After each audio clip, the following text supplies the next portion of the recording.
Hello friends, అందరికీ నమస్తే అండి. Welcome to our channel. Andhra Pradesh రాష్ట్ర వ్యాప్తంగా అన్నదాత సుఖీభావ పథకం కోసం ఎదురు చూస్తున్నటువంటి రైతులకు ఒక ముఖ్యమైన అలర్ట్ని అయితే ప్రభుత్వం జారీ చేసింది. ఆ అలర్ట్ గురించి మీకు వివరంగా అయితే చెప్తాను. సో ఇది మీరు చేసుకుంటేనే మీ ఖాతాలకు అన్నదాత సుఖీభావ పథకానికి సంబంధించి 4వ ఇన్స్టాల్మెంట్ డబ్బులు అనేటివి జమ కావడం జరుగుతుందన్నమాట. అలానే ముఖ్యంగా పిఎం కిసాన్ సంబంధించి కూడా ఈ వీడియోలో అయితే ఇన్ఫర్మేషన్ అనేది ఉంటుంది.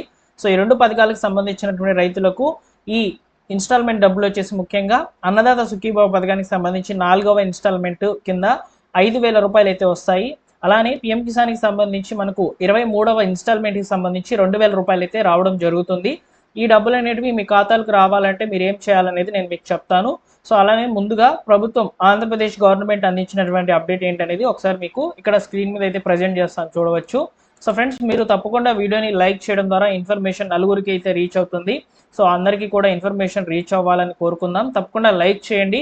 ఇలాంటి అన్నదాత సుఖీభవ మరియు పిఎం కిసాన్కి సంబంధించినటువంటి పథకాల అప్డేట్స్ కొరకు మన ఛానల్ సబ్స్క్రైబ్ చేసుకొని బెల్ సింబల్ని ఆల్ నోటిఫికేషన్తో ఆన్లో పెట్టుకోండి. ఇక లేట్ చేయకుండా డైరెక్ట్గా టాపిక్లో కనుక వచ్చినట్లయితే, ఆంధ్రప్రదేశ్ రాష్ట్ర ప్రభుత్వము అన్నదాత సుఖీభవ పథకం కింద మరియు పిఎం కిసాన్ పథకం కింద సంవత్సరానికి 20,000 రూపాయలను అయితే విడుదల చేస్తామని చెప్పి అయితే ప్రకటించింది ఎన్నికల మేనిఫెస్టోలో. అనుకున్నట్లుగానే సో లాస్ట్ ఇయర్లో అయితే రైతుల యొక్క ఖాతాల్లోకి అయితే డబ్బులను జమ చేయడం జరిగిందనమాట. అయితే ఇక్కడ ముఖ్యంగా కేవలము పట్టాదారు పాస్బుక్లు కలిగినటువంటి రైతులు ఎవరైతే యజమానులు అయితే ఉంటారో వారి యొక్క ఖాతాల్లోకి అయితే ఈ యొక్క పథకాలకు సంబంధించినటువంటి డబ్బులు అనేవి జమ కావడం జరిగింది. కౌలు రైతులకు సంబంధించి మాత్రం అన్నదాత సుఖీభావ పథకం అనేది ఇవ్వలేదు. దాదాపు 3 ఇన్స్టాల్మెంట్ డబ్బులు అయితే వాళ్ళు కోల్పోవడం జరిగిందనమాట. అయితే ఇక్కడ మనకు ముఖ్యంగా ఈ 4వ ఇన్స్టాల్మెంట్కి సంబంధించి కూడా కౌలు రైతులకు అవకాశం ఇస్తున్నారా లేదా అనే దాని మీద క్లారిటీ అయితే లేదు. అయితే కౌలు రైతులకు సంబంధించి CCRC కార్డ్స్ అనేవి తీపిస్తున్నారు. సో వాటిని మీరు తీసుకోండి. మీకు ఈ యొక్క పథకాలకు సంబంధించే కాకుండా వివిధ రకాల బెనిఫిట్స్ అనేవి ఉంటాయన్నమాట. పంట నష్ట పరిహారం కావచ్చు, సో విత్తనాలు సబ్సిడీ మీద రావడం కానివ్వండి, ఇలాంటివన్నీ ఉపయోగపడతాయి అన్నమాట రైతులకు. సో అలాంటి రైతులు ఎవరైతే ఉన్నారో కౌలు రైతులు, వాళ్ళు CCRC కార్డ్స్కి అప్లై చేసుకోండి. కార్డ్స్ అనేవి జనరేట్ అయితే చేస్తున్నారనమాట. గ్రామ వార్డు సచివాలయంకి వెళ్ళి తీసి పెట్టుకోండి. అయితే ఇక్కడ ముఖ్యంగా ఎవరైతే రైతులు అన్నదాత సుఖీభావ పథకానికి సంబంధించి ఉన్నారో వాళ్ళకి సంబంధించి ముఖ్యంగా సమాచారం ఏ విధంగా ఉందంటే, ఖాతాకు ఆధార్ లింక్ కానటువంటి రైతులు 1B Aadhaar card, phone number స్థానిక సచివాలయంలోకి అయితే వెళ్ళి మీరు దరఖాస్తు అయితే చేయాలని చెప్తున్నారు.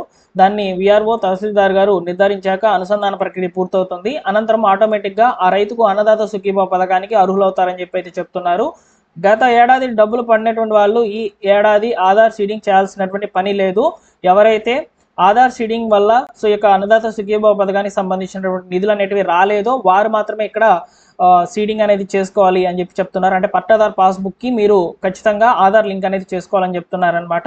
ఇంతకుముందు ఆదాయపు పన్ను చెల్లించి ప్రస్తుతం చెల్లించినటువంటి వాళ్ళు, ఈకేవైసీ సమస్యలు ఉన్నటువంటి వాళ్ళు మరియు ఇతర కారణాలతో సమస్యలు అనేటివి ఉన్నటువంటి వాళ్ళు ఎవరైతే ఉన్నారో వారందరూ కూడా తగిన డాక్యుమెంట్స్ అన్నింటినీ కూడా సబ్మిట్ చేసేసి మీరు రైతు సేవా కేంద్రంలో కనుక సంప్రదించినట్లయితే సో మీకు హెల్ప్ చేస్తారనమాట. ఈసారి మీకు డబ్బులు పడే విధంగా అయితే చేస్తారని చెప్పి అయితే ప్రభుత్వం అయితే చెప్తోంది. సో ఇక్కడ మనకు ఒక జిల్లాకు సంబంధించినటువంటి ఇన్ఫర్మేషన్ అయితే అందించారు కాబట్టి, ఇక్కడ ఆంధ్రప్రదేశ్ రాష్ట్ర వ్యాప్తంగా అన్నదాత సుఖీభావ పథకం అనేది అమలు కాబోతుంది కాబట్టి సో తప్పనిసరిగా రైతులు ఎవరైతే ఉన్నారో వాళ్ళు తప్పనిసరిగా ఆధార్ సీడింగ్ అనేది పట్టాదారు పాస్బుక్ అయితే చేయించుకోండి. సో చేయించుకున్న తర్వాత VRO గారు అప్రూవల్ ఇవ్వాలి. తర్వాత డైరెక్ట్గా MRO గారు అయితే అప్రూవల్ అయితే ఇస్తారనమాట. సో వాళ్ళు ఇచ్చిన తర్వాతనే మీకు అన్నదాత సుఖీభావ పథకానికి సంబంధించి ఎలిజిబిలిటీ అయితే రావడం జరుగుతుందని చెప్తున్నారు. సో గత ఇన్స్టాల్మెంట్ ముఖ్యంగా మనకు వచ్చేసి ఈ యొక్క థర్డ్ ఇన్స్టాల్మెంట్ అయితే 4,000 రూపాయలు విడుదల చేశారు కదా. ఆ 4,000 రూపాయలు మీకు కనుక పడి ఉన్నట్లయితే మీరు మళ్ళీ కూడా ఆధార్ సీడింగ్ అనేది చేయాల్సిన అవసరం లేదు. కేవలం మీ యొక్క పంట యొక్క వివరాలు ఈ పంట నందు అప్డేట్ చేసుకుంటే సరిపోతుందని చెప్పి అయితే ప్రభుత్వం అయితే చెప్తోంది. సో స్టేటస్ అనేది అప్డేట్ అయితే చేస్తారండి. సో వెయిట్ చేయండి స్టేటస్ కొరకు. సో మనకు వచ్చేసి ఈ యొక్క ఇన్స్టాల్మెంట్ డబ్బులు అనేవి ఎప్పుడు విడుదల కావచ్చు అంటే, ముఖ్యంగా పిఎం కిసాన్కి సంబంధించినటువంటి 23వ ఇన్స్టాల్మెంట్ డబ్బులు ఎప్పుడైతే రిలీజ్ అవుతాయో అప్పుడే మన యొక్క ఖాతాల్లోకి అయితే ఈ డబ్బులు అనేటివి జమ కావడం జరుగుతుందన్నమాట. అయితే కేంద్ర ప్రభుత్వం ఏం చెప్తుందంటే, పిఎం కిసాన్కి సంబంధించినటువంటి 23వ ఇన్స్టాల్మెంట్ డబ్బులను మేము జూలై నెలలో అయితే విడుదల చేస్తామని చెప్పి జాతీయ మీడియా ద్వారా అయితే సమాచారం అయితే రావడం జరుగుతోంది. సో కాబట్టి జూలై నెలలో అయితే పిఎం కిసాన్కి సంబంధించినటువంటి 2,000 రూపాయలు 23వ ఇన్స్టాల్మెంట్కి సంబంధించి అయితే డేట్ కన్ఫర్మ్ అయినప్పుడు ఆ రోజునే మనకు అన్నదాత సుఖీభావ పథకానికి సంబంధించినటువంటి 4వ ఇన్స్టాల్మెంట్ డబ్బులు అనేటివి మన ఖాతాలకు చేరే అవకాశాలు అనేటివి ఉంటాయి. సో కాబట్టి రైతులు ఎవరైతే ఉన్నారో పిఎం కిసాన్ లబ్ధిదారులు అయితే ఉన్నారో వాళ్ళు కూడా తప్పనిసరిగా ఈకేవైసీ అనేది అప్డేట్ చేయండి. ఎందుకంటే పిఎం కిసాన్కి సంబంధించిన రైతులు ప్రతి ఇన్స్టాల్మెంట్కి సంబంధించి కేవైసీ అప్డేట్ అనేది చేసుకోవాలని చెప్పి క్లియర్గా మెన్షన్ చేశారు. ఒకసారి చూడండి, మీకు కూడా చూపిస్తాను. eKYC is mandatory for PM Kisan registered farmers. OTP based eKYC is available on PM Kisan portal or nearest common service centres may be contact for biometric based eKYC అని చెప్పి ఇక్కడ మనకు చెప్పారనమాట. సో అయితే ఇక్కడ ఏంటంటే దీని మీనింగ్, ఈకేవైసీ అనేది కంపల్సరీగా ఉండాలి పిఎం కిసాన్ రైతులకు సంబంధించి. అలానే ఇక్కడ మనకు ఓటీపీ బేస్డ్ ఈకేవైసీ అనేది అంతకుముందు అవైలబుల్లో ఉన్నదన్నమాట వెబ్సైట్లో, ఇప్పుడు అది కూడా కనిపించడం లేదు. కాబట్టి ఎవరైతే రైతులు ఉన్నారో వాళ్ళు మీకు దగ్గరలో ఉన్నటువంటి మీ సేవా కేంద్రాలకు లేదా కామన్ సర్వీస్ సెంటర్లకు అయితే వెళ్ళి ఈకేవైసీ అనేది అప్డేట్ చేయించుకోండి, బయోమెట్రిక్ అనేది వేయండి. అప్పుడే మీకు పిఎం కిసాన్కి సంబంధించినటువంటి 2000 రూపాయలు మీ ఖాతాలకు అయితే చేరుతాయని చెప్పి చెప్తున్నారనమాట. సో ఈ యొక్క పిఎం కిసాన్కి సంబంధించి 23వ ఇన్స్టాల్మెంట్ డబ్బులు ఎప్పుడైతే విడుదలవుతాయో అప్పుడే మనకు అన్నదాత సుఖీభావ పథకానికి సంబంధించినటువంటి డబ్బులను సో మన యొక్క రాష్ట్ర ప్రభుత్వం అయితే విడుదల చేయడం జరుగుతుంది. అయితే ఇక్కడ మనకు పిఎం కిసాన్ వచ్చినటువంటి రైతులందరికీ కూడా అన్నదాత సుఖీభావ వస్తుందంటే అన్నదాత సుఖీభావ అయితే రాదు. హౌస్ హోల్డ్ మ్యాపింగ్లో ఎవరైతే ఎంతమంది రైతులు ఉన్నా కానీ ఒక రైతుకు మాత్రమే ఎలిజిబిలిటీని అయితే అన్నదాత సుఖీభావ పథకం అయితే కల్పించడం జరుగుతుంది. కాబట్టి సో మీ యొక్క కుటుంబంలో 4 పట్టాదారు పాస్బుక్లు కలిగి మీరు ఈ యొక్క హౌస్ హోల్డ్ మ్యాపింగ్లో ఒకే దగ్గర కనుక ఉండినట్లయితే మీకు ఒకరికి మాత్రమే అన్నదాత సుఖీభావ పథకం అనేది రావడం జరుగుతుంది అనమాట. సో దీన్ని మీరు ఎక్కడ గమనించవచ్చు అంటే స్టేటస్ అనేది చెక్ చేసుకుంటున్నప్పుడు ఆల్రెడీ ఫ్యామిలీ బెనిఫిషియరీ అయితే ఉన్నారు అని చెప్పి చూపిస్తుంది అనమాట. సో కాబట్టి మీరు స్టేటస్ అనేది ఎప్పుడు చెక్ చేసుకోవాలనేది నేను మీకు త్వరలోనే చెప్తాను. స్టేటస్ అనేది అప్డేట్ చేసిన వెంటనే కూడా మీకు ఇన్ఫర్మేషన్ అనేది అందిస్తాను అనమాట. చాలా సింపుల్గా అయితే చెక్ చేసుకోవచ్చు.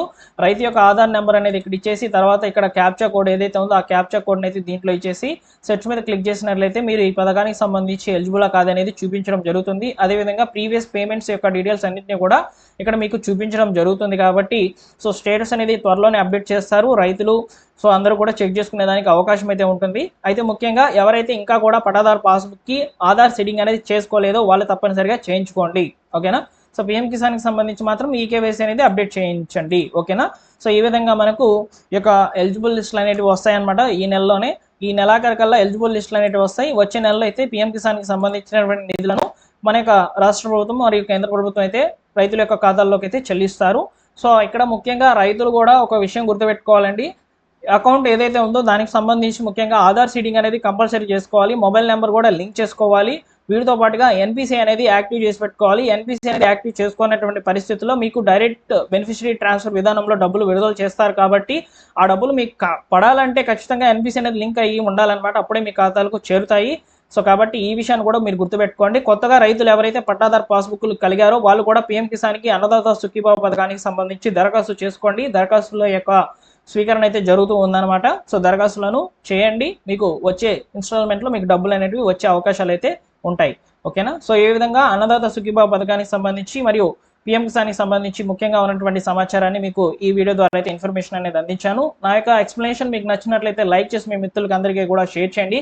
అలానే మీరు ఫస్ట్ టైం మన ఛానల్ చూస్తున్నట్లయితే సబ్స్క్రైబ్ చేసుకోండి. ఈ విధంగా గవర్నమెంట్ నుంచి వచ్చేటువంటి ప్రభుత్వ పథకాల అప్డేట్స్ అనేవి తెలియజేస్తాను. డిస్క్రిప్షన్లో టెలిగ్రామ్ ఛానల్ యొక్క లింక్ అనేది ఉంది. అదేవిధంగా మీరు స్టేటస్ చెక్ చేసుకోవాల్సినటువంటి వెబ్సైట్స్ యొక్క లింక్ అనేటివి అందుబాటులో అయితే ఉన్నాయి, ఓకేనా. Thank you for watching. మరొక ఇంపార్టెంట్ వీడియోతో మేము ముందుకైతే వస్తాను.